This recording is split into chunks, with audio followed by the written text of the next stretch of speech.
Welcome to it's UTV. నేను మీ రేణుశ్రీ. మరి కొన్ని డేస్‌లో 10థ్ క్లాస్ ఎగ్జామ్స్ రాబోతున్నాయి. చాలామంది అంటే ఇప్పుడు ఈ స్టూడెంట్స్ అందరూ గూడా వాళ్ళ లైఫ్‌లో ఫస్ట్ టైమ్ గూడా పబ్లిక్ ఎగ్జామ్‌ని ఫేస్ చేయబోతున్నారు. ఇది కేవలం ఆ స్టూడెంట్స్‌కే కాదు, వాళ్ళ పేరెంట్స్‌కి కూడా పెద్ద పరీక్ష. ఎందుకంటే సిలబస్ కంప్లీట్ చేయటం, పిల్లల చేత సిలబస్ కంప్లీట్ చేపియటం ఇదొక్కటే టాస్క్ కాదు. వాళ్ళు ఎగ్జామ్ హాల్‌కెళ్ళి ఎలా పెర్ఫార్మ్ చేస్తారనేది కూడా ఆ పేరెంట్స్‌లో ఎంత భయం నెలకొని ఉంటుందంటే, ఇంకొకటేంటంటే సిలబస్ కంప్లీట్ చేశారా లేదా అని టీచర్లు అడుగుతారు, పేరెంట్లు అడుగుతారు. ఆ పిల్లలు కూడా కంప్లీట్ చేస్తారు. పాపం వాళ్ళకి కూడా ఏం తెలుసు, ఎగ్జామ్ హాల్‌కెళ్ళిన తర్వాత కొంతమందికి అవి గుర్తురావు. ఎగ్జామ్ హాల్ బయటకొచ్చిన తర్వాత గుర్తొస్తాయి. ఇలాంటివన్నీ కూడా జరుగుతూ ఉంటాయి. అండ్ చాలామంది కూడా ఇప్పుడు అంటే నా మాటలు వింటున్న వాళ్ళు కూడా వాళ్ళ లైఫ్‌లో ఇలాంటి సిట్యుయేషన్‌లు జరిగే ఉంటాయి. అప్పట్లో ఎవరు చెప్పేవాళ్ళు లేరేమో. ఎందుకంటే ఇప్పుడు నేను ఒక వ్యక్తిని కలిసాను. అతనితో డిస్కస్ చేసినప్పుడు ఇవన్నీ కూడా చెప్పినప్పుడు, అరే! అప్పుడు ఇలా చెప్పేవాళ్ళు మనకి దొరకలేదా అనిపించింది. సో, ప్రతి ఒక్కళ్ళు డెఫినెట్‌గా కూడా 10థ్ క్లాస్ ఎగ్జామ్స్ రాయబోయే స్టూడెంట్స్, వాళ్ళ పేరెంట్స్ కూడా అతని వ్యూ ఏంటి, అతను ఏ విధంగా చెప్తారు వినాలని నేను అనుకున్నాను. అందుకని యూటీవీ స్టూడియోకి పిలిచాను. ఈ Abhyas academy chairman and founder ఇప్పుడు మనతో పాటు ఉన్నారు. ఆయనే డాక్టర్ భువనగిరి ఫణిపవన్ శాస్త్రి గారు. వారితో మాట్లాడదాము. క్లియర్‌గా కూడా ప్రతి పేరెంటు అదేవిధంగా చిల్డ్రన్ ఇంటర్వ్యూ చూడండి. మీకు తెలిసిన వాళ్ళకి కూడా షేర్ చేయండి. మీరు వాల్యుబుల్ ఇన్ఫర్మేషన్ షేర్ చేసిన వాళ్ళవుతారు. హలో పవన్ గారు. వస్తాయమ్మా. అసలు ఫస్ట్ నిజంగా నేను మీతో మాట్లాడినప్పుడు ఆ 10థ్ క్లాస్ ఎగ్జామ్స్ వాటి గురించి చాలా ఇన్‌స్పైర్ అయ్యాను. అప్పట్లో అసలు ఎవరు ఇయన్నీ చెప్పేవాళ్ళు లేరు. టీచర్స్ వాళ్ళందరూ ఉన్నారు గానీ, ఇంత అవేర్‌నెస్ క్రియేట్ చేసేవాళ్ళు లేరు. మేబీ వాళ్ళకి గూడా అప్పుడు అంత తెలీదేమో. ఇప్పుడు మీరు చాలామంది లైక్ నిపుణులు గానీ, సైకాలజిస్ట్‌లు గానీ, స్టడీస్ చేసిన వాళ్ళు గానీ, వాళ్ళందరితో మీరు మాట్లాడిన తర్వాత మీరు చాలా ఇన్ఫర్మేషన్ కూడా మాకు చెప్పారు. ఇది ప్రతి ఒక్క స్టూడెంట్‌కి కూడా రీచ్ అవ్వాలి. ప్రతి ఒక్కళ్ళు కూడా చాలా అంటే నేను పబ్లిక్ ఎగ్జామ్ రాస్తున్నానని కాకుండా చాలా ఎక్సలెంట్‌గా పెర్ఫార్మ్ చేయాలన్న ఉద్దేశంతోని యూటీవీ స్టూడియోలో మిమ్మల్ని కూర్చోబెట్టాను. మీరు ప్రతి ఒక్క స్టూడెంట్‌కి కూడా యూజ్ అయ్యేలాగా, వాళ్ళ పేరెంట్స్ టెన్షన్‌ని తగ్గించేలాగా ఇన్ఫర్మేషన్ షేర్ చేయాలని నేను అనుకుంటున్నాను. థ్యాంక్ యూ వెరీ మచ్ అమ్మా. Thanks for inviting me again. Yeah! 10థ్ క్లాస్ ఎగ్జామినేషన్ అనేది ఒక స్టూడెంట్ లైఫ్‌లో ఒక మెట్టు.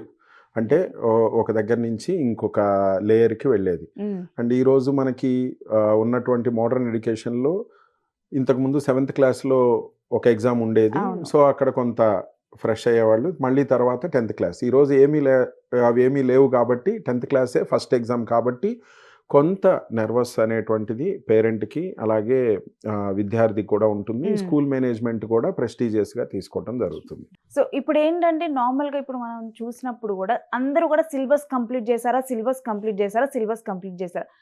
వాళ్ళు కంప్లీట్ చేస్తారు. కానీ అవి గుర్తుండవు. ఆ ఎగ్జామ్ హాల్‌లో పెర్ఫార్మ్ చేయలేరు. అసలు ఫస్ట్ కూడా డూస్ అండ్ డోంట్స్ గురించి మీరు చెప్పండి. ఎగ్జామినేషన్ ప్రిపేర్ అవ్వటం ఒకటి. హ్మ్. తర్వాత ఎగ్జామ్ హాల్‌లో ప్రెజెంట్ చేయటం ఒకటి. అండ్ ఇది మొత్తం గూడా ఒక ప్రాసెస్. అవును. అంటే ఏదో అప్పటికప్పుడు జరిగేటువంటిది కాదు. హ్మ్. ఏది కూడా ఎగ్జామ్‌కి సంబంధించి అప్పటికప్పుడు జరగదు. హ్మ్. సో, ఇప్పుడు మనము ఇంకా ఫైనల్ మోడ్‌లో ఎగ్జామ్ రాయడానికి ప్రిపేర్ అయిపోతూ వెళ్తూ ఉన్నాం. హ్మ్. సో, ఈ సందర్భంలో తెలిసి తెలియక కొన్ని చేయగూడని పనులు చేయటం, చేయాల్సిన పనులు మర్చిపోవటం అనేటువంటిది విద్యార్థుల్లో జరుగుతూ ఉంటుంది. హ్మ్. సో, దాన్ని మనం సెట్ చేసుకుంటే ఆడుతూ పాడుతూ ఎగ్జామినేషన్స్‌ని ఆహ్లాదకరంగా రాయొచ్చు. అటు మెరిటోరియస్ పిల్లోడు అంటే నాకు మాక్సిమం మార్కులు రావాలనుకున్నవాడు మాక్సిమం మార్కులు తెచ్చుకోవచ్చు. హ్మ్. లేదు కొద్దిగా నేను స్లో లెర్నర్‌గా ఉన్నాను. వాడి ఇంట్రెస్ట్ వేరే ఏరియాలో ఉంది. నేను పాస్ అవ్వాలి అనుకునేవాడు కూడా ఆనందంగా పాస్ అవ్వచ్చు. హ్మ్. ఇదంతా ఏంటి అనంటే చిన్న చిన్న కొన్ని డూస్ అండ్ డోంట్స్. కొన్ని హ్మ్. చేయాలి, కొన్ని చేయకూడదు. హ్మ్. అలాంటి విషయాలు చేసేస్తే చాలా ఆనందంగా బయటపడేయొచ్చు ఈ హ్మ్. ఎగ్జామినేషన్స్ నుంచి. సో, ఇప్పుడు మనం ఓకే. ఇప్పుడు 2 మంత్స్ టైమ్ కన్సిడర్ చేసుకుందాం. ఒక 60 డేస్ ఉంది టైము. ఈ టైంలో ఈ పిల్లవాడు చేయాల్సిందేంటి? ఇప్పటికే అది ఏ స్కూల్ అయినా గానీ చివరికి మనం జనవరి, ఫిబ్రవరికి వచ్చేసరికి హ్మ్. సిలబస్ అంతా పూర్తయిపోయి ప్రీ ఫైనల్స్‌లోకి వెళ్తారు. హ్మ్. ప్రీ ఫైనల్ 1, ప్రీ ఫైనల్ 2 అనేటువంటివి మినిమమ్ అది ఏ స్కూల్ అయినా గానీ చేస్తున్నారు. హ్మ్. అలాగే గవర్నమెంట్ సెక్టార్ స్కూల్స్ గూడా ఇప్పుడు చాలా ఫోకస్డ్‌గా ఉండి ఈక్వలెంట్ టు ప్రైవేట్ స్కూల్స్‌తో పాటు ఈక్వలెంట్‌గా రిజల్ట్ రావాలనే ఉద్దేశంతో వాళ్ళకి 100 డేస్ టైమ్ టేబుల్ అనేటువంటిది అటు ఆంధ్రాలోను, ఇటు తెలంగాణలోను 2 చోట్ల గూడా జరుగుతూ ఉంది. అందరూ ఫోకస్డ్‌గా ఉన్నారు. హ్మ్. అయితే అక్కడ సిలబస్ డిజైన్ చేసిన వాళ్ళు ఫోకస్‌గా ఉన్నారు. తల్లిదండ్రులు ఫోకస్‌గా ఉన్నారు. అంతా బానే ఉంది. ఈ ఎగ్జామ్ రాసే స్టూడెంట్ ఫోకస్డ్‌గా ఉన్నాడా? లేదా? అది. ఫస్ట్ అండ్ ఫార్మోస్ట్ థింగ్ ఏంటి హ్మ్. అనంటే, విద్యార్థికి తన యొక్క బలం ఏంటి, తన యొక్క బలహీనత ఏంది అనేటువంటిది at least at this point of time అయినా తనని ముందు ఆవిష్కరించుకోవాలి.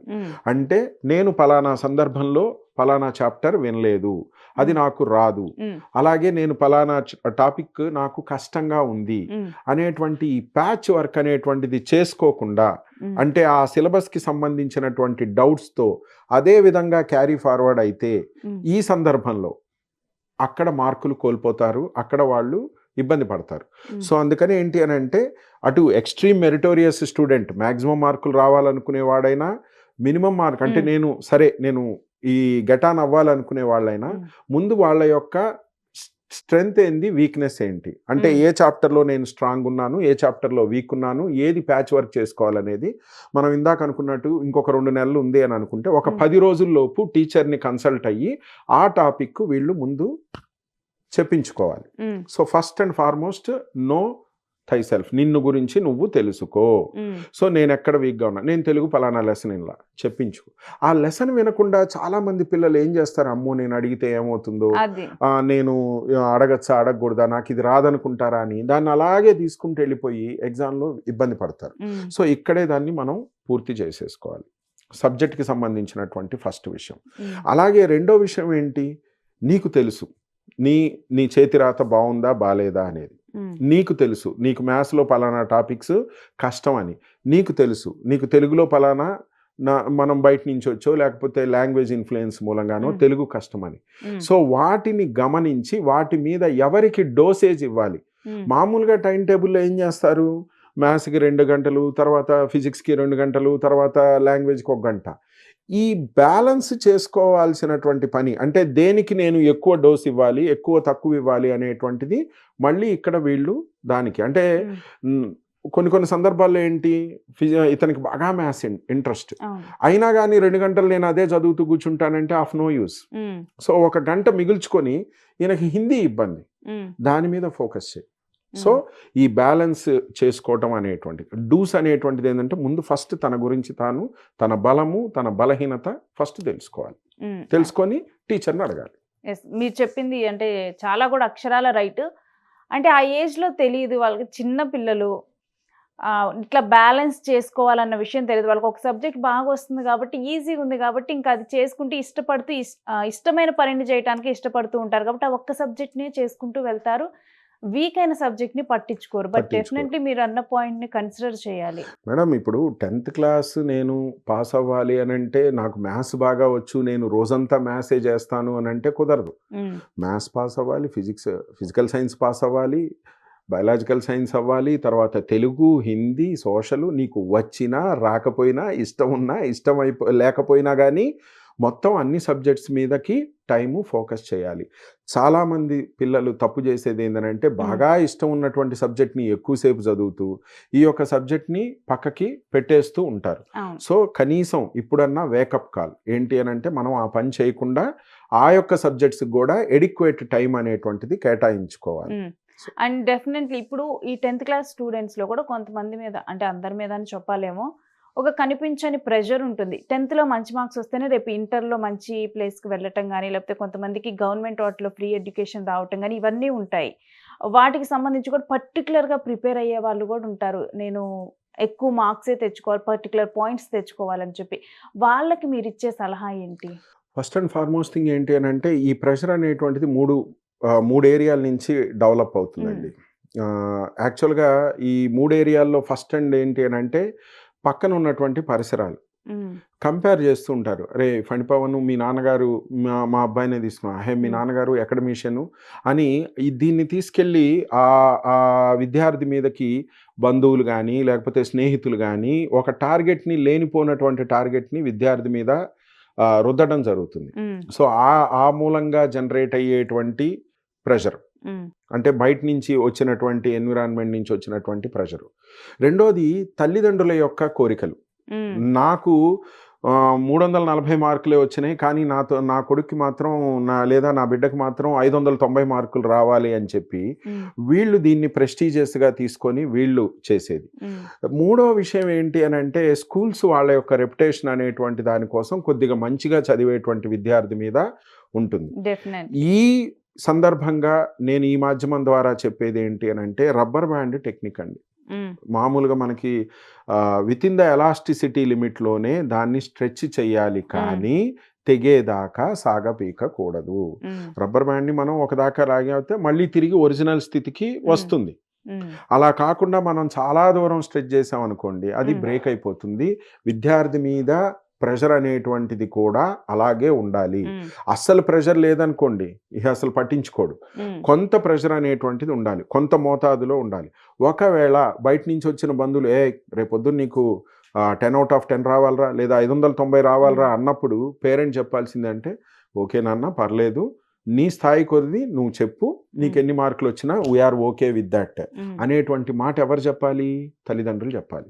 అలాగే స్కూల్లో ఏమవుతుంది అని అంటే వీడు గెలుపు గుర్రం అనేటువంటి కిరీటం వాడి మీద పెట్టినప్పుడు వాడు దాన్ని భారాన్ని మొయ్యాల్సి వస్తుంది. అమ్మో నేను మెరిట్ అనేటువంటిది ఉంటుంది.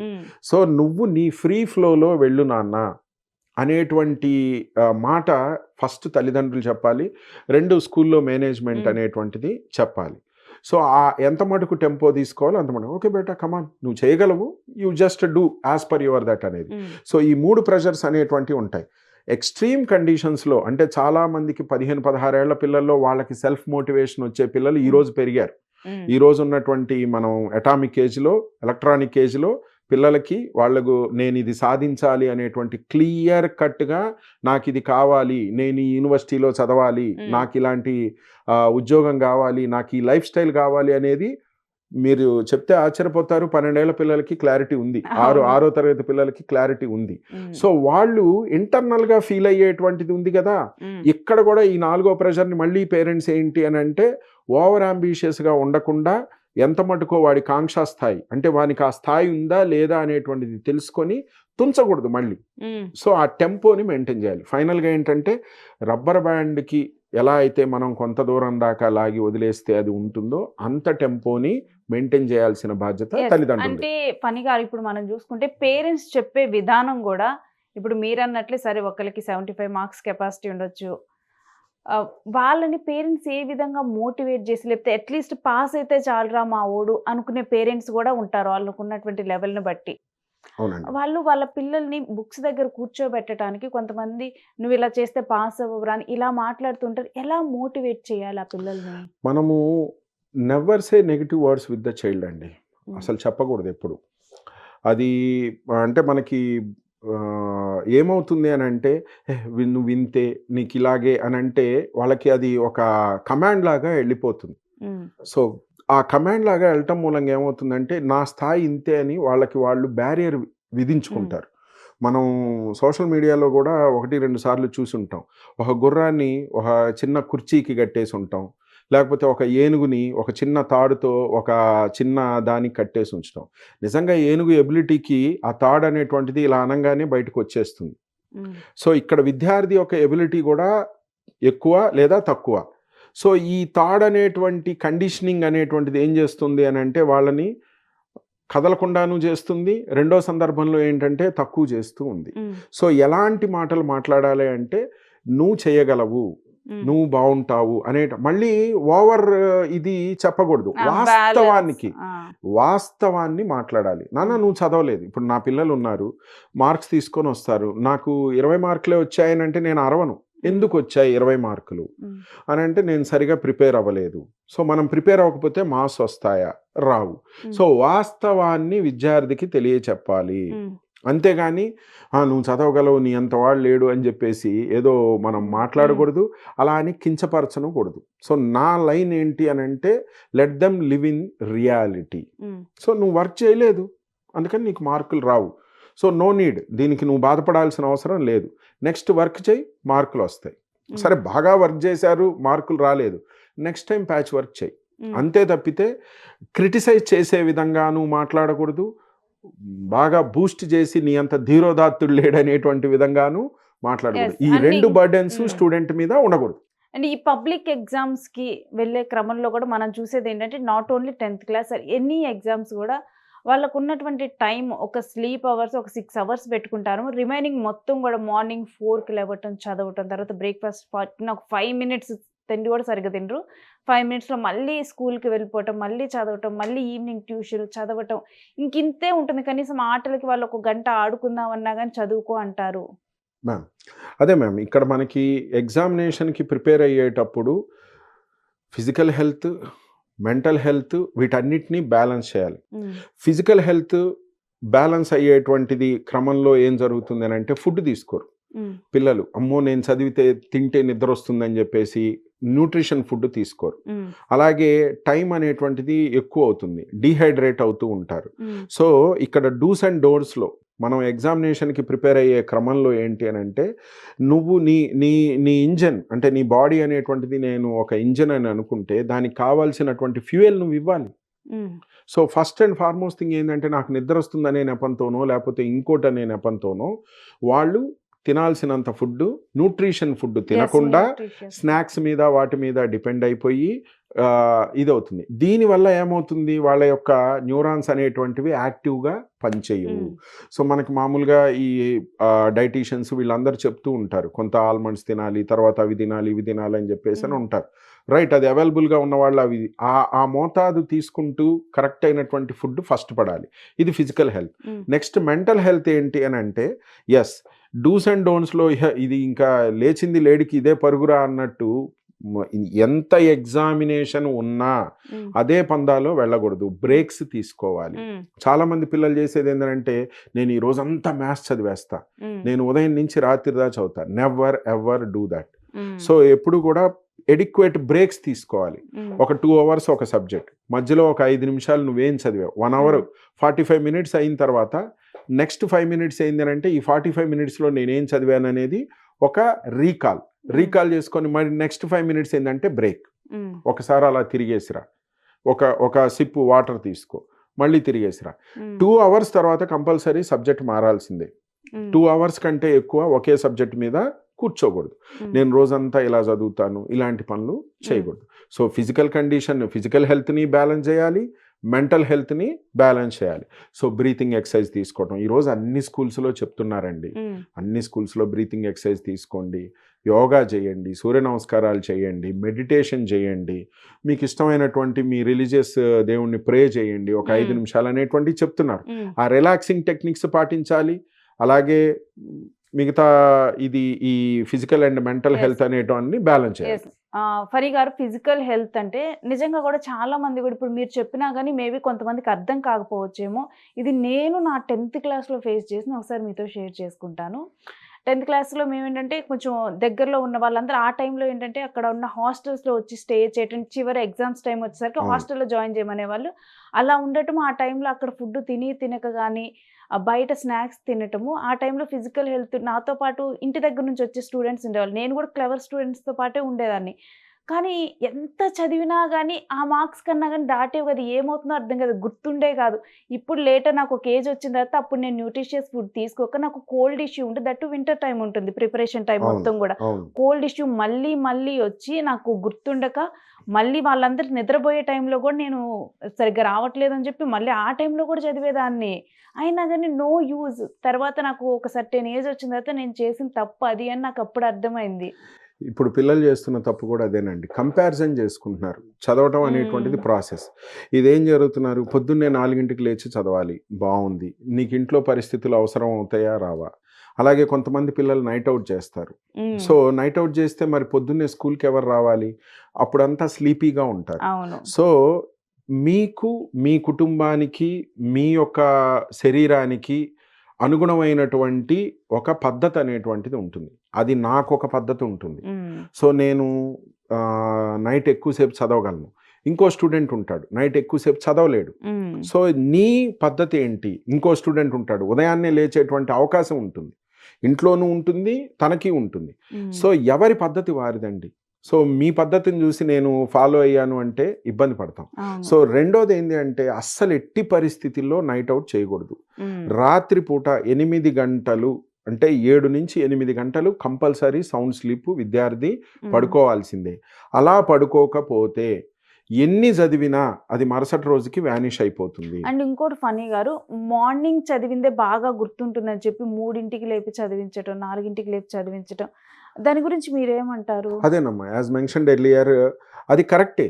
ఉమ్, కానీ ఆ అవకాశము, ఆ అలవాటు ఆ యొక్క కుటుంబానికి, ఆ యొక్క విద్యార్థులకి చాలా రోజుల నుంచి ఉండాలి. ఉమ్, అంతేగాని ఎగ్జామ్ టైం వస్తుంది కదనే అని చెప్పి అదే ఆ నెలలోనే వాళ్ళని 3ంటికి లేపి కూర్చోబెట్టడం అనేటువంటిది చేయకూడదు. ఉమ్, మీరు వాడు చిన్నప్పటి నుంచి మీ ఇంట్లో హౌస్ హోల్డ్లో మీ అంతా మీ కుటుంబంలో 4ంటికి లేవడం అలవాటు అనేటువంటిది దెన్ గుడ్. ఉమ్, కానీ చాలామంది చేసే తప్పేంటి అని అంటే ఆ ఎగ్జామ్ టైంలోనే పొద్దున్నే 4ంటికి లేపేసి కూర్చోబెడతారు. ఆ, ఇప్పటిదాకా లేనటువంటి అలవాటు, 15 సంవత్సరాల పాటు లేని అలవాటు ఉమ్. ఎగ్జామ్ టైంలో తీసుకొని వస్తే ఆ శరీరం సహకరించదు, అవును, అటు వాడు చదవడు, ఇటు నిద్రలో ఊగుతా ఉంటాడు. అవ్వదు.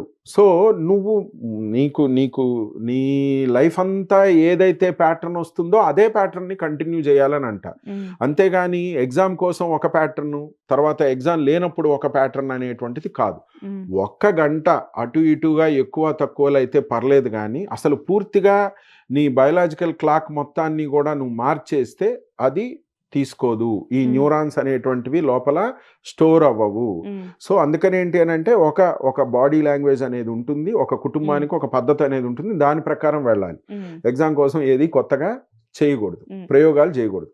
అండ్ బోర్ కొట్టకుండా చదవటం ఎలాగా? సూపర్. ఇందాక మీతో మెన్షన్ చేస్తున్నాను, మనం చదవటం అనేది ఒక ఆర్ట్ అండి. ఉమ్, ఈ ఎగ్జామ్ టైంలో చదవటం అనేది ఒక ఆర్ట్. సో ఈ ఆర్ట్ ఏంటి అని అంటే తక్కువ చదివి ఎక్కువ గుర్తుపెట్టుకోవాలి, ఉమ్, బోర్ కొట్టకుండా చదవాలి. ఎప్పుడు కూడా మామూలుగా నేను ఇన్ ద నేమ్ ఆఫ్ ఈ అభ్యాస్ అకాడమీ స్కూల్స్కి విజిట్కి వెళ్ళినప్పుడు పిల్లలతో నీ బ్రెయిన్ని చీట్ చేయమని చెబుతా. ఉమ్, బ్రెయిన్ని చీట్ చేయటం ఎలా చీట్ చేస్తావు? నాకు మధ్యాహ్నం మూడీగా ఉంటుంది, ఉమ్. స్లీపీగా ఉంటుంది, అప్పుడు ప్రాక్టీస్ బేస్డ్గా ఉన్నటువంటి చెయ్యి, మ్యాప్ Okay. పాయింటింగ్ చెయ్యి, ఆహా. ఇంట్రెస్టింగ్గా ఉన్నటువంటి చెయ్యి. ఉమ్, మ్యాప్ పాయింటింగ్ అనేది ఏమవుతుంది, అక్కడ మనం ప్రాక్టీస్ చేయాలి, అవును. ప్రాబ్లమ్స్ చెయ్యి, ఉమ్, మ్యాథ్స్ ప్రాబ్లమ్స్ చెయ్యి, ఉమ్, కెమిస్ట్రీ డయాగ్రామ్స్ చెయ్యి. ఇవన్నీ ఎప్పుడు నువ్వు డల్గా ఉండేటువంటి, నాకు స్లీపీగా ఉండేటువంటి టైం, ఉమ్, నీకు బాగా యాక్టివ్గా ఉండేటువంటి టైం ఉంది, నాకు మార్నింగ్ యాక్టివ్ అండి అని అనుకుంటాం, మ్. నీకు బాగా కష్టమైనటువంటి సబ్జెక్ట్ తీసుకో. ఉమ్, మీరు చూసినట్లయితే టైం టేబుల్ కూడా అలాగే వేస్తారండి. ఉమ్. ఒక డిఫికల్ట్ సబ్జెక్టు, దాని తర్వాత ఒక ఈజీ సబ్జెక్టు అలా వేస్తారు. అవును. సో నువ్వు కూడా ఏంటి అంటే నీ మైండ్ని ఎలా చీట్ చేయాలి అని అంటే ఉమ్, బాగా ఇష్టమైనటువంటి సబ్జెక్టు ఒక కష్టమైనటువంటి ఆడ్ టైమింగ్స్లో చదువు. ఉమ్, ఏ టైంలో చదివినా నీకు అది బాగా ఇష్టం. ఉమ్, సో అందుకని ఏంటి, ప్రైమ్ టైంని దానికి కేటాయించమాక. ఉమ్, మన ఓకే. టీవీ భాషలో చెప్పాలంటే ప్రైమ్ టైంని దానికి కేటాయించమాక. ఉమ్, ఇలా నువ్వు ఏం చేయాలి, ఉన్న టయాన్ని మేనేజ్ చేయాలి. ఉమ్, సో నాకు పొద్దున్నే నేను చాలా యాక్టివ్గా ఉంటా, నాకు ఫిజిక్స్ రాదు, ఉమ్, సో స్టార్ట్ అప్పుడు చదువు. నేను మధ్యాహ్నం స్లీపీగా ఉంటా, అంత యాక్టివ్గా నేను చేయలేను, మ్యాప్ పాయింటింగ్ చేయి. ఉమ్, తర్వాత లేకపోతే రాసేటువంటి వర్క్ చేయి. ఉమ్, తర్వాత ఇంకోటి ఏంటి అని అంటే ఎందుకు గుర్తుండదు అని అంటే వీడు చూసేది, చదివేది, రాసేది వేరు. ఉమ్, సో పక్కన బుల్లెట్ పాయింట్స్ కింద రాసుకోవటం అనేటువంటిది పిల్లోడు సెల్ఫ్ నోట్స్ అనేది అలవాటు చేసుకోవాలి. ఉమ్, సో ఒక చిన్న పాయింట్ సో రాసేసి దాన్ని అలా మనం ఎప్పుడైతే ఆ పాయింట్స్ చూస్తారో అవి న్యూరాన్స్ కింద, స్మృతి గుర్తుల కింద లోపల పడిపోతాయి. ఉమ్. పడిపోయి ఆ గుర్తులు గుర్తొచ్చేసి వాటికి అవును, అది ఈజీగా ఇది అవుతుంది. సైకలాజికల్ గా కూడా ప్రూవెన్ డ్రామా కదా. అంతే. సో స్టూడెంట్కి బోర్ కొట్టకుండా ఉండాలంటే మిక్సింగ్ ఇవ్వాలి. రోజు ఒకే ఫుడ్ పెడితే తినరు. ఉమ్, అందుకని ఏంటి, మనం వెరైటీ ఆఫ్ ఫుడ్స్ని కొద్దిగా దాల్, దాని తర్వాత కర్రీ, దాని తర్వాత అంటే ఇది ఫనీ అట్లా. గారు ఇప్పుడు ఒక్కొక్క సబ్జెక్ట్ కి ఎన్ని అవర్స్ కేటాయిస్తే సరిపోతుంది కంటిన్యూస్ గా? మ్యామ్ అదే ఇందాక కూడా నేను చెప్పాను, ఫిక్స్డ్గా నాదొక సబ్జెక్ట్, నాదొక లైన్, మీదొక లైన్. మీకు సోషల్ స్టడీస్ అంటే చాలా interest, so you don't need that much of time. Okay. So then మీరు దాన్ని తగ్గించుకోండి. మీకు లాంగ్వేజెస్ అంటే కొంత ఇబ్బంది, దాన్ని ఇందులో ఉన్న టైంని అక్కడికి ఇవ్వండి. సో ఇక్కడ ఏంటి అని అంటే ఎవరు ఫిక్స్డ్గా ఏ దానికి ఎంత ఇవ్వాలి అనేటువంటిది ఎవరు కూడా ఫిక్స్ చేసి చెప్పడానికి లేదు. Individual difference. ఒక క్లాసులో ఉన్న 33 మంది పిల్లలకి 33 రకాల ఇంట్రెస్ట్లు ఉంటాయి. సో దాన్ని వాళ్ళు బేస్ చేసుకొని వాళ్ళకు అనుగుణంగా మార్చుకోవాలి. సో అట్లీస్ట్ ఈ 60 days మనకి ఎగ్జామినేషన్కి ముందుకి ఉన్నటువంటి 2 months 3 monthsలో పిల్లలు ఏంటి అని అంటే ఒకే ప్యాటర్న్ అయినటువంటి లైఫ్ స్టైల్ని అలవాటు చేసుకోవాలి. ఎగ్జామినేషన్ ముందు రోజు నేను రాత్రి అంతా చదువుతాను వద్దు. 3 నెలల ముందు నుంచి నువ్వు ఏదైతే డైలీ లైఫ్ ఉందో అదే లైఫ్ని కొనసాగించాలి. అయితే ఫనీ గారు ఇప్పుడు మనం ఇప్పుడు దాకా కూడా ఈ 60 days గురించి మాట్లాడాం, కానీ ఆ ఎగ్జామ్స్ జరిగే 6 days గురించి ఇప్పుడు మాట్లాడదాం. చాలా ఇంపార్టెంట్ అండి. చాలామంది పిల్లలు మనం చూస్తూనే ఉంటాం. బస్సులో వెళ్తూ, లేతే నాన్న బండి మీద వెనకాల కూర్చొని చదువుతూ వెళ్తూ ఉంటారు. సో, ఎగ్జామ్ ఉన్నటువంటి వారం రోజులు ఇప్పుడైతే 2 రోజులు తేడా వచ్చి నెల రోజుల పాటు పిల్లలు ఎగ్జామ్ రాయబోతున్నారు. ఇంతకు ముందున్నటువంటి సిలబస్ కంటే చాలా తక్కువ సిలబస్ ఉంది. ఇంతకు ముందున్నటువంటి పేపర్ల కంటే తక్కువ పేపర్లు ఉన్నాయి. ఇంతకు ముందున్నటువంటి టైం కంటే ఎక్కువ టైం ఉంది ఎగ్జామ్కి. ఇంతకు ముందున్న టైం కంటే ఒక ఎగ్జామ్కి మధ్య గ్యాప్ ఎక్కువ ఉంది. నెల రోజులు ఉన్నాయి ఈరోజు. అంటే 10th class exam first exam begin అయ్యి చివరి ఎగ్జామ్ అవడానికి మధ్యలో ఉన్న టైం ఎంత అంటే 30 రోజులు ఉన్నాయి. సో ఇంత టైము 2 రకాలుగా తీసుకోవచ్చు. ప్లస్ గాను తీసుకోవచ్చు, మైనస్ గాను తీసుకోవచ్చు. ఎందుకు అని అంటే ఒక టెంపోని ఇంతకాలం పాటు మెయింటైన్ చేయాలి అని అంటే చాలా డెడికేషన్ ఉండాలి. అంటే ఎగ్జామ్ టెంపోని ఆ డెడికేటెడ్గా కూర్చొని దాని మీద చేయటం. సో మంచి మాట అడిగారు. 6 రోజులు కాదు, ఇప్పుడు అది 30 రోజులు అయిపోయింది. సో ఈ 30 రోజులు డూస్ అండ్ డోంట్స్ ఏంటి అని అంటే, ముందు ఒకటే లైఫ్ స్టైల్. రెండోది మర్చిపోకూడదు, మనం ఎగ్జామ్లోనే ఉన్నాం. మధ్యలో నీకు క్రికెట్లు వచ్చినా లేకపోతే మూవీస్ వచ్చినా ఈ డీవియేట్ చేసేటువంటి అంశాల జోలికి వెళ్ళకూడదు. అలాగే హెల్త్ అనేటువంటి దాన్ని కంపల్సరీ స్టాండర్డ్గా మెయింటైన్ చేసుకోవాలి. నెల రోజుల పాటు నువ్వు మధ్యలో గ్యాప్ వచ్చింది కదా, నేను బండి మీద తిరిగేసి వస్తాను లేకపోతే ఇంకోటి అలాంటివి చేయకూడదు. లేదు బయటికి వెళ్ళేసి వస్తాను అంటే నువ్వు ఎప్పుడైతే రిలాక్స్డ్ మోడ్లోకి వెళ్ళిపోతావు, నువ్వు ఇప్పటిదాకా చదువుకున్నవన్నీ కూడా వెళ్ళిపోతాయి. సో ఈ నెల రోజులు కూడా అదే లైఫ్ స్టైల్ని మెయింటైన్ చేయాలి. పర్టికులర్గా ఎగ్జామ్ టైంలోకి వచ్చేసరికి ఆ బండి మీద వెళ్తూ చదవటం, ఎగ్జామ్ సెంటర్ దాకా చదవటం, ఈ పనులు చేయకూడదు. ఎందుకనంటే ఎడ్యుకేషన్ సైకాలజీలో ఒక థియరీ ఉంది. అంటే మనకి మెమరీ అండ్ వీటిలో ఉంది.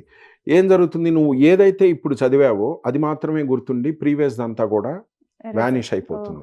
సో అదేం జరుగుతుంది, పాత జరిగినవన్నీ ఏమీ గుర్తురావు. ఎంత నువ్వు రీకలెక్ట్ చేసుకున్నా ఆ బండి మీద నుంచి చదివి వచ్చినటువంటి 2 క్వశ్చన్సే గుర్తుంటాయి. సో 2 క్వశ్చన్సే గుర్తుంటాయి.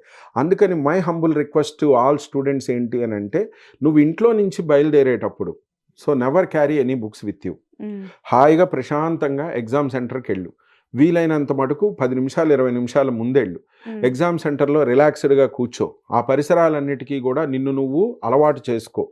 అలాగే నేను చాలా బాగా రాయబోతున్నాను, ఈ రోజు నాకు చాలా మంచి రోజు అన్నటువంటి ఒక పాజిటివ్ సెషన్ నీకు ఇచ్చుకో. సో చుట్టుపక్కల ఉన్నటువంటి పరిసరాలన్నీ చూసుకొని హ్యాపీగా కూర్చో. అండ్ ఇంకొకటి ఏంటంటే, పేరెంట్స్ అన్ని రోజులు కూడా అరే బుక్ తీసి చదవరా అని అన్నా కానీ బుక్ తీయని వాళ్ళు, ఆ రోజు 12 అవుతుంది పడుకోరా అన్నా కానీ పడుకోని వాళ్ళు ఉంటారు కొంతమంది. అవును. సో ఇదేమవుతుందని అంటే, అదే ఈ గ్యాప్ ఎక్కువైంది కదా, దాంట్లో ఏమవుతుంది, ఆ టెంపో మిస్ అవుతారు. అంటే అలా నిద్ర పోకుండా నైట్ వరకు కూడా చదవటం, 1-2 దాకా చదవటం, లేకపోతే మార్నింగ్ 3కి లేసి చదవాలని ఒక 2-3 క్వశ్చన్లు వదిలేసుకోవటం, ఇలాంటివన్నీ కూడా ఉంటాయి. ఒక్కసారి ఆ ఇష్యూస్ స్మాల్ ఇష్యూస్ అడ్రస్ చేయండి. ఎప్పుడు పడుకున్నా ఎప్పుడు లేచినా 8 గంటలు సౌండ్ స్లీప్ అయితే స్టూడెంట్కి ఉండాలి. 100%. ఏ రోజైనా సరే. నాకు తెలిసిన కొన్ని స్కూల్స్ ఉన్నాయండి. I feel very happy to say about school పేరు తీసుకోవటం కాదు. సో అక్కడ ఏం జరుగుతుందంటే, ఎగ్జామ్ రాసి వచ్చిన తర్వాత ఈ రోజుకి కూడా మధ్యాహ్నం పిల్లల్ని ఒక 2 గంటలు నిద్రపుచ్చుతారు. 10th క్లాస్ పిల్లలు ఎగ్జామ్ రాసి వచ్చిన తర్వాత, సో ఇంటీరియర్ ప్లేస్లో ఉంటుంది, లాలుపురంలో అని చెప్పి ఉంది, కాటూరి స్కూల్ అని చెప్పని ఉంది. సో ఆ స్కూల్లో ఏంటి అని అంటే, మధ్యాహ్నం పిల్లవాడు ఎగ్జామ్ రాసి వచ్చిన తర్వాత 2 hours నిద్రపోవాలి. ప్రాక్టీస్ చేసేదానికి కూడా నేను చూసి ఆశ్చర్యపోయా, అరే ఇదేదో భలే ఉందండి. లేకపోతే వాళ్ళు నిద్రపోరు సార్, మళ్ళీ వాడికి గుర్తుండదని చెప్పేసి అని అన్నారు. అక్కడి నుంచి 40 మంది 50 మంది పిల్లల్లో నుంచి 10 out of 10 పాయింట్లు కానీ, లేదా మనం మార్కులు తీసుకున్నా కానీ 590+ అనేటువంటివి ఆ స్కూల్ నుంచి ఆడుతూ పాడుతూ వచ్చేస్తాయి. అండ్ ఇంకొకటి ఏంటంటే, ఎగ్జామ్ పేపర్ని మేనేజ్ చేయడంలో పిల్లలు చాలా మంది ఫెయిల్ అవుతారు. అవునండి, అదొక ఆర్ట్. ఇప్పుడు మీకు నేను తెలుసు, స్కూల్లో ఉన్న టీచర్కి స్కూల్కి వాళ్ళకి తెలుసు, వీడు మెరిట్ పిల్లోడు, వీడు కొద్దిగా స్లో లెర్నర్ అన్నది తెలుసు. మరి ఒక బయట నుంచి ఎక్స్టర్నల్ ఎగ్జామినర్కి ఎలా తెలుసు ఇతను మెరిటా కాదా అనేది? With your paper presentation. So నేను మా స్కూల్లో మా టీచర్కి తెలుసు కాబట్టి అరే వీడు మంచి పిల్లోడు అందుకని వీడికి ఏదో మార్కులు ఉంటుంది. సో నీ యొక్క హ్యాండ్ రైటింగ్ అదే ఈ 3 నెలల ముందు నుంచి 2 నెలల ముందు నుంచి మనం చేయాల్సింది ఏంటంటే దస్తూరి మార్చుకోవాలి. హ్యాండ్ రైటింగ్ అనేటువంటిది ఇంప్రెస్ చేయాలి ఎగ్జామినర్ని. ఇందాక నేను బ్రెయిన్ని చీట్ చేయండి అన్నాను, ఇప్పుడు ఏమంటున్నానంటే ఎగ్జామినర్ని ఇంప్రెస్ చేయండి. ఎలా? నేను మెరిటోరియస్ ఎలా చెప్తావు? Neat handwriting, selection of question, presentation of question. ప్రతి స్కూల్లో చెప్తారు, నానా ఇదిగో మనకి మ్యాప్ పాయింటింగ్ ఇలా చేయాలి, ఒక డయాగ్రామ్ వచ్చినది లేబులింగ్ ఇలా చేయాలి, అలాగే క్వశ్చన్ని ఇలా చేయాలి. అవన్నీ కూడా అక్కడ ఇంప్లిమెంట్ చేసి వాళ్ళని ఇంప్రెస్ చేయాలి. సో ఒక మంచి క్వశ్చన్ తీసుకొని మధ్యలో డయాగ్రామ్ వేసి లేబులింగ్ చేస్తే అప్పుడు ఏం జరుగుతుంది? ఆ వాల్యుయేషన్ చేసేటువంటి టీచరు, ఎవాల్యుయేట్ చేసేటువంటి టీచరు అబ్బా ఎంత బాగా రాశాడు వీడు అనేటువంటి ఒక పాజిటివ్ సైన్ అంటే వస్తుంది. మీరు చెప్పేదాని ప్రకారం ఇప్పుడు ఆ విద్యార్థి ఒక థియరిటికల్ దాన్ని పిక్ చేసుకోవటం కంటే ఒక డయాగ్రామ్ ఉన్న దాన్ని పిక్ చేయటం వల్ల ఆ టీచర్ కి మంచి ఇంప్రెషన్ వస్తుంది. ఎంత పాసిబుల్ అయితే ఏ సబ్జెక్ట్లో అయినా సరే ఎంత పాసిబుల్ అయితే అంత డయాగ్రమెటిక్గా ఉన్నది, ఈక్వేషన్స్గా ఉన్నవి, పిక్చోరియల్గా ఉన్నటువంటివి అలాంటి ప్రాబ్లమ్స్ అలాంటి క్వశ్చన్స్ తీసుకున్నప్పుడు ఎగ్జామినర్ ఇంప్రెస్ అవుతారు. అంటే అక్కడ క్లియర్ కట్గా కనపడుతుంది నీ ఇది అనేటువంటి. పేరాలు రాసేటువంటి క్రమంలో కూడా అలా మొత్తం ఒకే పేరాగా రాయకూడదు. ప్రతి దానికి మధ్య బుల్లెట్ పాయింట్స్ ఇస్తూ ఆ విషయాన్ని అంటే వారు ఈజీగా ఏం లేదండి కన్వీనియంట్ చేయటం. అంటే ఆయన చూసేటప్పుడు అరే ఎంత బాగుందిరా, ఇదొక పాయింట్, ఇదొక పాయింట్, ఇదొక పాయింట్. అంటే మీరు ఒక షార్ట్ ఆన్సర్ క్వశ్చన్స్ రాస్తే దానిలో 4 పాయింట్లు, ఒక ఎస్ఏ క్వశ్చన్ రాస్తే దానిలో 8 పాయింట్లు, అలా బుల్లెట్ పాయింట్స్ పెట్టేసి మనం హైలైట్ చేస్తే he feels or she feels comfortable. అమ్మాయ బాగుంది, దీని గురించి వీళ్ళకి తెలుసు ఈజీగా. అదే మీరు మొత్తం లెందీగా పైనుంచి కింద దాకా పులి స్టాప్లు కామాలు లేకుండా మనం ప్రెజెంటేషన్ ఇస్తే ఏమవుతుంది? ఎక్కడ ఇంపార్టెంట్ పాయింట్ ఉంది, ఏముంది అనేది కొంత ఇబ్బందిగా ఎత్తుక్కోవాలి. అప్పుడు ఏమవుతుంది? 4 మార్కులు వేయాలన్నటువంటి ఎగ్జామినర్కి 3.5 వేద్దాంలే అంటే వాళ్ళ బ్రెయిన్ కి మనమే ఒక చిరాకు క్రియేట్ చేస్తాం ఆ టైంలో. అది మన మార్క్స్ కంఫర్టబుల్ గా ఉంచాలి. కంఫర్టబుల్ గా విత్ ద ప్రెజెంటేషన్, గజిబిజిగా రఫ్ చేసి కాకుండా ఒక చిన్న స్ట్రైక్ అవుట్ చేయి. అంతేగాని అసలు మొత్తం అంతా ఈయనకి కనపడకూడదని నువ్వు రాసింది చూడాలన్న ఆలోచన ఆయనకి లేదు, అంత టైము ఉండదు. సో ఒక చిన్న స్ట్రైక్ అవుట్ చేసి ఇంకో క్వశ్చన్లోకి వెళ్ళిపోవచ్చు. సో ఇది ఎగ్జామినర్ని హ్యాపీగా ఉంచితే మార్కులు వస్తాయి. కొంతమంది పిల్లలు మాకు టైం సరిపోలేదు అని చెప్తారు వచ్చి కంప్లైంట్. సూపర్, ఇది చాలా ఇంపార్టెంట్ అయిన విషయం అండి. ఇప్పుడు మనకున్నటువంటి ఈ 2-3 నెలల టైంలో పిల్లలు ఫస్ట్ ప్రాక్టీస్ చేయాల్సింది టైం మేనేజ్మెంట్. సరిపోదు టైం, ఎవరికి సరిపోదు? ఏం చేస్తాడు? మనకి ఎగ్జామ్లో వీడు 4 మార్క్స్ అనుకుని చదివినటువంటి క్వశ్చన్ అక్కడ 2 మార్క్స్ క్వశ్చన్, 2 మార్క్స్ అని చదువుకున్న క్వశ్చన్ 4 మార్క్స్కి వస్తుంది. సో ఫస్ట్ అండ్ ఫార్మోస్ట్ డూస్లో మెయిన్ థింగ్ ఏంటంటే టైం మేనేజ్మెంట్. అది ఎప్పుడు మామూలుగా నీ లైఫ్లో టైం మేనేజ్మెంట్ పక్కకు పెట్టేసాం, అయిపోయింది. At the time of examination నీకు ఒక 2 గంటల టైం ఉంది, అంటే 120 నిమిషాల టైం ఉంది.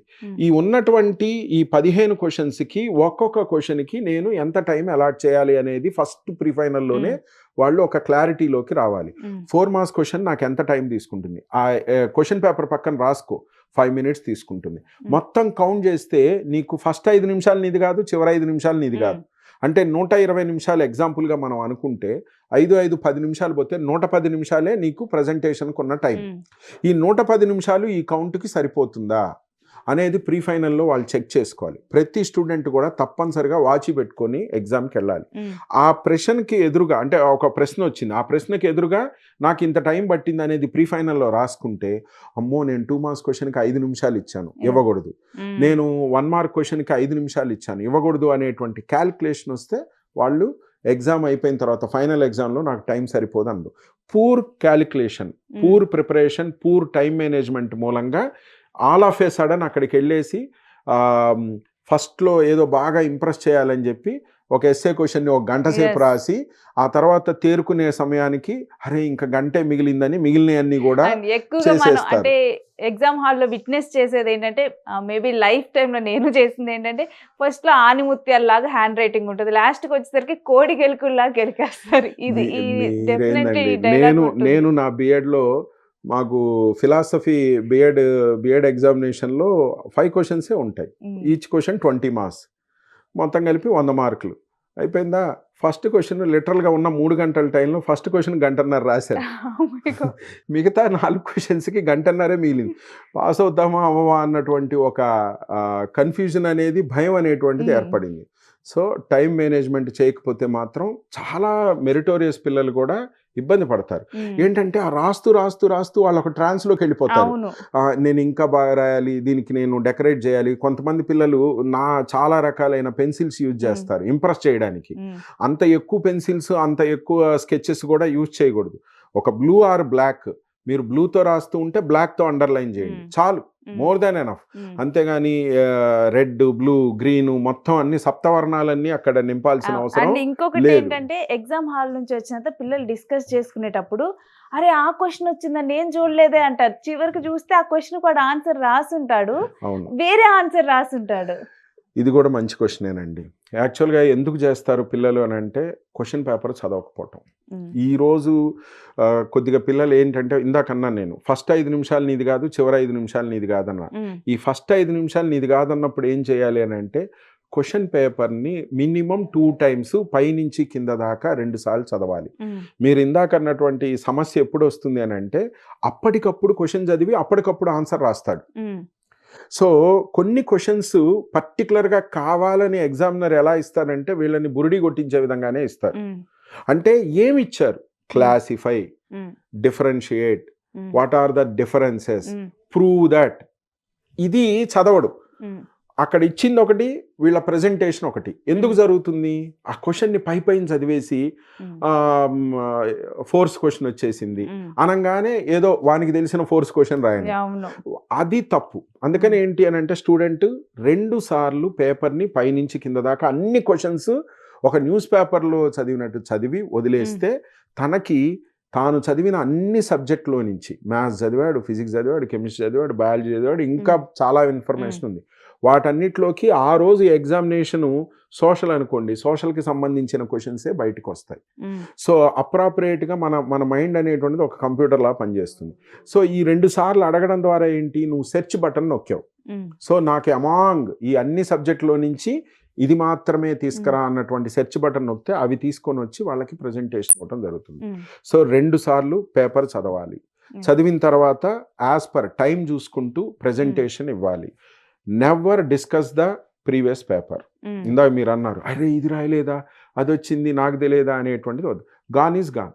నెక్స్ట్ ఎగ్జామ్కి తప్పు చేయమాక. అంతేగాని ఇంక ఇది రాయలేదన్నటువంటి డిప్రెషన్తో ఉన్నావు అని అంటే, పొరపాటున ఫస్ట్ ఎగ్జామినేషన్లో పడింది అని అంటే, అది చివరి దాకా ఏమవుతుంది, కంటిన్యూ అవుతుంది. అండ్ ఇంకొకటి ఏంటంటే, టీచర్స్ కానీ వీళ్ళు ఇచ్చే ఒక ప్రో టిప్ అనేది ఉంటుంది. దాని మీద మీ అభిప్రాయం ఏంటో చెప్పండి. నీకు తెలిసినా తెలియకపోయినా కానీ నువ్వు అన్ని క్వశ్చన్స్ రాసిన తర్వాత కూడా నువ్వు చాయిస్ కోసం కొన్ని క్వశ్చన్స్ వదిలేస్తావు కదా, వాటిని ఒక్కసారన్నా రాసిరా, ఒక్కోసారి అవుట్ ఆఫ్ సిలబస్ వస్తాయి అని చెప్తారు. దాని మీద మీ అభిప్రాయం ఏంటి? చివరి 5 నిమిషాలు దేనికి? దీనికే. సో ఫస్ట్ 5 నిమిషాలు దేనికి అని అంటే, పేపర్ చదవటానికి. చివరి 5 నిమిషాల్లో మాత్రమే, చివరి 5 కానీ 10 నిమిషాలు నువ్వు రిజర్వ్ చేసుకున్నటువంటి టైంలో మాత్రమే చాయిస్ క్వశ్చన్స్ కానీ, లేకపోతే నువ్వు రాయాలనుకున్నటువంటి ఎడిషనల్ క్వశ్చన్స్ కానీ అటెంప్ట్ చెయ్యండి. నువ్వు చాయిస్ క్వశ్చన్సే ఫస్ట్ రాస్తూ ఉన్నావు, మంచిదే. ఎందుకనంటే, ఒకవేళ నువ్వు అనుకున్న థీమ్లో అక్కడ మిస్ అయ్యి ఎగ్జామినర్ 3.5 వేశారు, ఇక్కడ ఈ ప్రెజెంటేషన్ బాగుంది, అప్పుడు 4 మార్కులు వేశారు, హాఫ్ మార్క్ కూడా పోదు, యు ఆర్ క్యాపబుల్ ఎనఫ్. కానీ అక్కడ నువ్వు అవి రాస్తూ కూర్చుంటే ఏమవుతుంది, టైం అంతా అయిపోతుంది. చివర మొత్తం అన్ని సెక్షన్స్. సో అన్ని సెక్షన్స్లో 100 మార్క్స్కి నువ్వు పేపర్ రాసేసిన తర్వాత రిజర్వ్ పెట్టుకున్నటువంటి టైంలో నువ్వు ఈ యొక్క చాయిస్ క్వశ్చన్స్ని అటెంప్ట్ చేయి.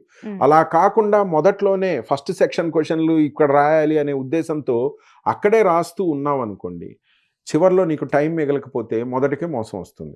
సో మీరు చివరి రాసినా ముందు రాసినా ఎగ్జామినరు మీరు సెక్షన్ నెంబరు క్వశ్చన్ నెంబర్ వేశారు అంటే కంపల్సరీ దాన్ని ఆయన చూస్తారు, దాన్ని కరెక్షన్ చేస్తారు, నీకు మార్కులు ఇస్తారు. మిగలలేదు టైము, చాయిసే కదా పోయింది, అసలుకేం మోసం రాదు కదా. సో ఇదైతే మాత్రం కంపల్సరీ చెయ్యాలి. రైట్. థ్యాంక్ యూ ఫనీ గారు. అంటే చాలా క్లియర్గా కూడా దీని గురించి చెప్పారు. అండ్ ఫైనల్గా కూడా మీరు ఏమైనా చెప్పాలనుకుంటున్నారా స్టూడెంట్స్కి? యా అండి. సో నీ జీవితంలో ఇప్పటికీ చాలా ఎగ్జామ్స్ రాసావు. ఈ ఎగ్జామినేషన్ అనేది ఇంకొక లాంటిది అంతే.